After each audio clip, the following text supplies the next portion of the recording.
নেপাল রাইডের আরও একটা নতুন ভিডিওতে সবাইকে স্বাগত। এর আগের ভিডিওতে আমি তোমাদের দেখিয়েছিলাম আমরা গন্দুক থেকে কুসমা সাসপেনশন ব্রিজে যাওয়ার জন্য কেন রাস্তায় আমাদের পুলিশ ধরেছিল। এই ভিডিওতে তোমাদের দেখাবো নেপালের অন্যতম সুন্দর tourist spot Kusma গ্যাদি suspension bridge. এই ঝুলন্ত ব্রিজের ওপর বাইক চালানো একটা আলাদাই এক্সপিরিয়েন্স ছিল, সেই এক্সপিরিয়েন্সই তোমাদের সাথে শেয়ার করব। চলো বেশি দেরি না করে ভিডিওটা শুরু করা যাক। সাসপেনশন ব্রিজে ডবলে ব্রিজওয়ালারা চেক করছিল, এখন আবার সব চলে এসছে। টার্গেট পূরণ, কাজ শেষ। আমরা একটু পরে এলে হয়তো আর আমাদের হতো না, বলে এই চালানটা না হলে ইন্স্যুরেন্স ক্লেম হবে না, ওই হবে না। কুসমা সাসপেনশন ব্রিজে যাওয়ার জন্য আপাতত মেন রোড থেকে বাঁদিক নিলাম।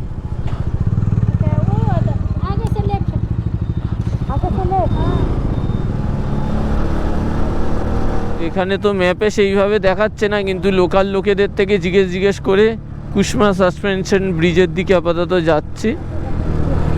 ওই দেখো ঢালটা দেখো, ওরে না রে ভাই না। Tata tata. Kusma suspension bridge सीधा जाइए, सीधा जाइए।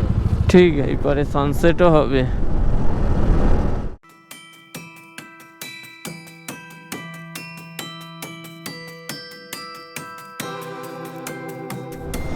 ঠান্ডা লাগছে এই জায়গাটা। এবারে পাইন ফরেস্টের মধ্যে দিয়ে যাচ্ছি আমরা।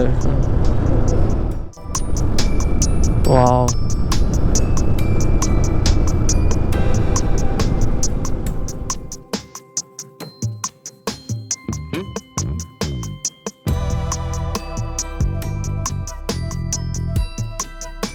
তো চলে এসেছি আমরা কুসমা সাসপেনশন ব্রিজে। সাসপেনশন ব্রিজে নড়বে।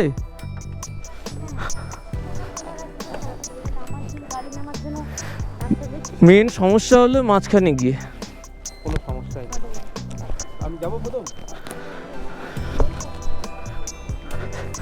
কুসমা গ্যাদি সাসপেনশন ব্রিজের চারিদিকটা ঘোরানোর আগে তোমাদের কুসমা গ্যাদি সাসপেনশন ব্রিজ নিয়ে কিছু বলে দিই। কুসমা গ্যাদি সাসপেনশন ব্রিজ নেপালের পার্বত জেলার কুসমাতে অবস্থিত। এই ব্রিজের নিচ থেকে বয়ে গেছে মোদি রিভার, আর ব্রিজটি ভূমিপৃষ্ঠ থেকে প্রায় 384 ফুট উচ্চতায় অবস্থিত। ব্রিজটির দৈর্ঘ্য হলো 1128 ফুট। এই ব্রিজটির জন্য খুব কম সময়ে স্থানীয় লোকেরা কুসমা থেকে গ্যাদি যাতায়াত করতে পারে। ব্রিজটির সিনিক বিউটি এতটা সুন্দর হওয়ার জন্য আমাদের মতো পর্যটকদের অন্যতম টুরিস্ট স্পট। তার সাথে এই ঝুলন্ত ব্রিজে বাইক চালানো আমাদের মতো বাইকারদের অন্যরকম একটা অ্যাডভেঞ্চার। ওয়েল ডান, গৌরের ডান। নিচের দিকে তাকালে আর যেতে পারবে না, আর এমনি সোজা, এমনি সোজা নিচের দিকে তাকাবে না শুধু। মাঝ রাস্তা থেকে ঘুরে এসে লাগেজ খুলে দিয়ে আপাতত ওই পারে যাব। তো ভগবানের নাম নিয়ে স্টার্ট করি যাত্রা। ঠিক আছে ঠিক আছে। 15টা মিনিট কম করে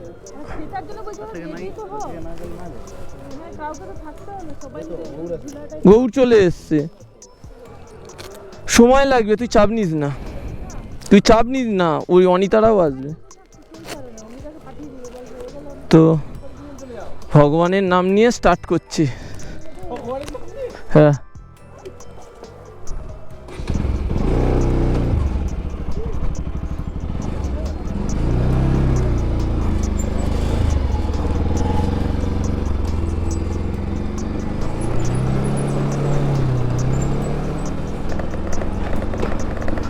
ভগবান কাহা হে তু। কত রাতের ঘুম ভাঙিয়ে বাইক চালিয়েছি যে এখানে কিভাবে চালাবো বাইক, কত প্র্যাকটিস করেছি ঘুমিয়ে ঘুমিয়ে। আজকের পরীক্ষার দিনে সোজা বউকে না উড়িয়ে দিই। তো চলো, হ্যালো গাইস, আমি এখন কুসমা সাসপেনশন ব্রিজ ক্রস করছি, কিন্তু আমার কোনো প্রবলেম হচ্ছে না, জানি না কেন। ডর কে আগে জিত হ্যাঁ। আমার রেড বিচ আমাকে খুব ইজিলি, আমার মনে হয় না নেপালেরও কেউ এত স্মুথলি পার করে। আমি বুঝতে পারলাম না আমার কেন প্রবলেম হচ্ছে না। ভগবান থ্যাংক ইউ এত সাহস দেওয়ার জন্য, এত ইজিলি পার করে দেওয়ার জন্য। দম হ্যাঁ বস, কমান NS 200। আমার কোনো ইয়ে নেই, পুরোটাই আমার NS এর কাজ। তো চলো, পাস কাটাতেও আমার খুব একটা প্রবলেম হচ্ছে না। মাই NS, মাই লাভ, তুমি থাকলে আমি এইরকম আরো অনেক অ্যাডভেঞ্চার করতে পারবো। কমান ও, क्योंकि डर के आगे जीत है। পুরোটাই ব্যালেন্সের খেলা। যদি বডি মানে হেলে তাহলেই যত সমস্যা, পা ফেলার কোনো দরকারই নেই। আমি পা ফেলিই নি, একবার পা ফেলেছি, পা তুলেছি, সেট হয়ে গেছে, চলে এসছি। নীলার সাসপেনশন ব্রিজে বাইক নামায়নি, যেহেতু ওর ভার্টিগোর প্রবলেম আছে, সেই জন্য আর ও রিস্ক নেয়নি। ওনারা বেরিয়ে যাক, আমার ভিউয়ের জন্য আমি একটু ওয়েট করে যাই, তো খুব একটা প্রবলেম নেই। এইবারে তো আরও কনফিডেন্স, ভগবানের নাম নিয়ে এসেছিলাম, আবার ভগবানের নাম নিয়েই নামবো। তবে মেন যেটা সেটা হলো কনফিডেন্স। তো কনফিডেন্স থাকলে কোনো সমস্যা নেই। দেখো আমি কিন্তু খুব স্মুথলি চলে যাচ্ছি, জাস্ট ব্যালেন্সের খেলা।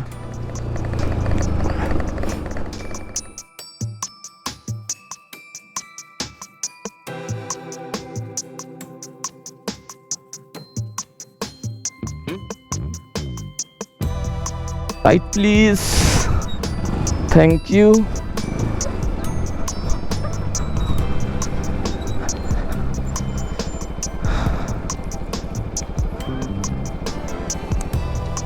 तो এখানে আমি বাইক নিয়ে দাঁড়িয়ে আছি, ভিউটাও দেখো চারিদিকে। हाँ, मेरा वीडियो शूट हो रहा है ना, इसलिए मैं रुक गया। তো এই সাইডের ভিউটা একবার দেখে নাও। তো হেভি দুলছে, কিন্তু একটু এক্সপিরিয়েন্স করার জন্য দাঁড়িয়ে গেলাম। তো আমার ভিডিও শ্যুট হবে, ওই বাইকটা চলে গেলে সেই জন্য আমি আরও দাঁড়িয়ে গেলাম।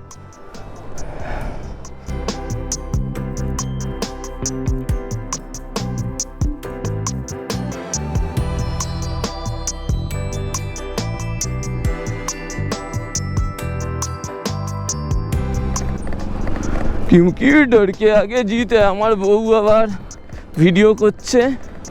উঠবি? চ, উঠে যা, উঠে যা, উঠে যা, অসুবিধা নেই, পড়বি না, কিচ্ছু হবে না, উঠতে পারবি। তো সাসপেনশন ব্রিজে ডবলে, তো চলো জি। বউকে নিয়ে সাসপেনশন ব্রিজে এবারে সিঙ্গেলে করে সবাই, আমি একটু ডবলে ট্রাই করলাম।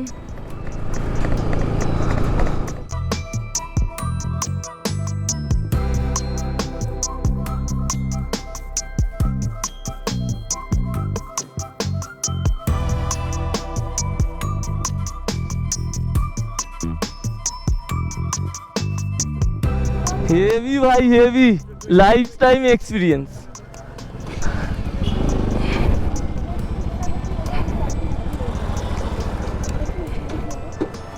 না আরেকবার যাওয়া হবে না, আর নয়, হয়ে গেছে, আমি একবারই বার খাওয়াতে যেটুকু হয়েছে। কি করবে এখানে এত লোক যাতায়াত করছে, কিছু হ্যাঁ, তুই এত ভয় পাস কেন? ভাই হেভি এক্সপিরিয়েন্স ছিল, কি ইজিলি গেলাম গো। এত ফাঁকা দিয়ে তুমি গেলে কি করে এত জোরে? আমি তো নর্মাল, আসার সময় ভিড় ছিল, আমি দাঁড়িয়েও ছিলাম মাঝখানে। আরে আমার গাড়িটা মনে হচ্ছে সাইডে চওড়া বলে না। আরে তুমি একটু হেলালেই সেই পাশে রড। তোমার ভুল হলো বুকের কাছে ওই ব্যাগটা নিয়ে যাও। এই রড দুটো আমার ঠেকে যাচ্ছে। আমারও ঠেকবে না, আমার তোমার থেকে আমার চওড়া, একটু সাইড করলেই ঠেকে যাচ্ছে। ওই মিডিলে না হয় বলে। ঠিক আছে, আমার ইন্সপিরেশন যে আমি না যেতে চাইলেও আমাকে জোর করে পাঠিয়েছে। ঠিক আছে, ভালো চালিয়েছি। ক্যামেরার সামনে বলছি, এর বদলে আমি কিছু নেবো, থ্যাংক ইউ নেবো না। তো চলো, আবার আমার কষ্ট হলো এখানে লাগেজ বাঁধা, এটা খুব কষ্টের। যা না